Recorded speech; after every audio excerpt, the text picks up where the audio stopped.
Welcome back to Silicophilic. It started with one tiny notification, a harmless little cloud icon in the corner of my screen, or at least that's what I thought. Years of memories, family photos, work files, music projects, everything I cared about quietly sinking itself into the cloud. And one day, I realized something terrifying. Most of my files weren't actually on my computer anymore. Here is what I did to take back the control.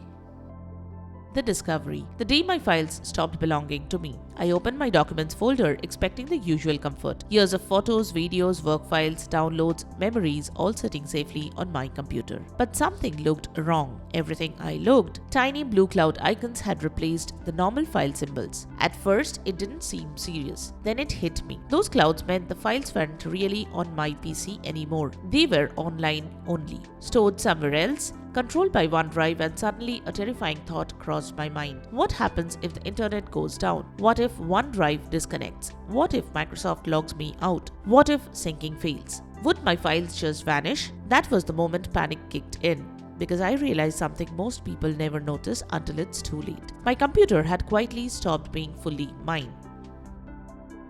The hidden trap: how Windows slowly pushes you into the cloud. The deeper I looked, the worse it became.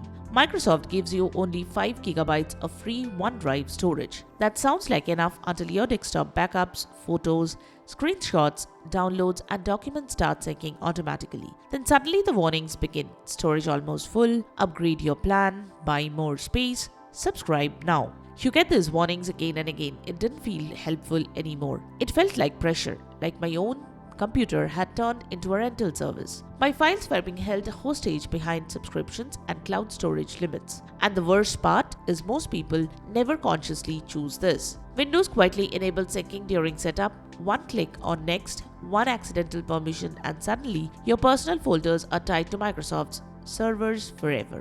That's when I decided to take everything back.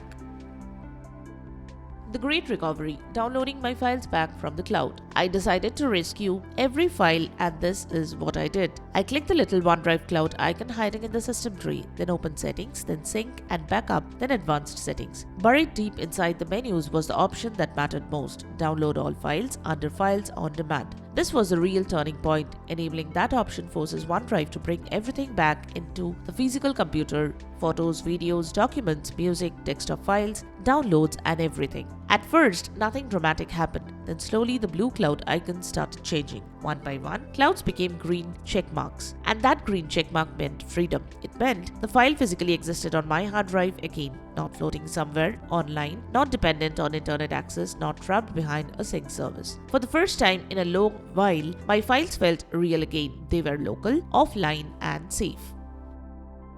Cutting the cord, stopping OneDrive from watching everything. Downloading the files wasn't enough because OneDrive never truly stops. Even after your files are local, it keeps running silently in the background, uploading, monitoring, syncing, scanning changes constantly. So I went further. Inside OneDrive settings, I opened Manage Backup. And there they were: documents, pictures, desktop, videos, music. Every important folder on my PC had been linked directly to the cloud. One by one, I switched them off. No more automatic uploads, no more silent syncing, no more background transfers to Microsoft's servers. There was just my computer and my files, the way it should have been from the beginning.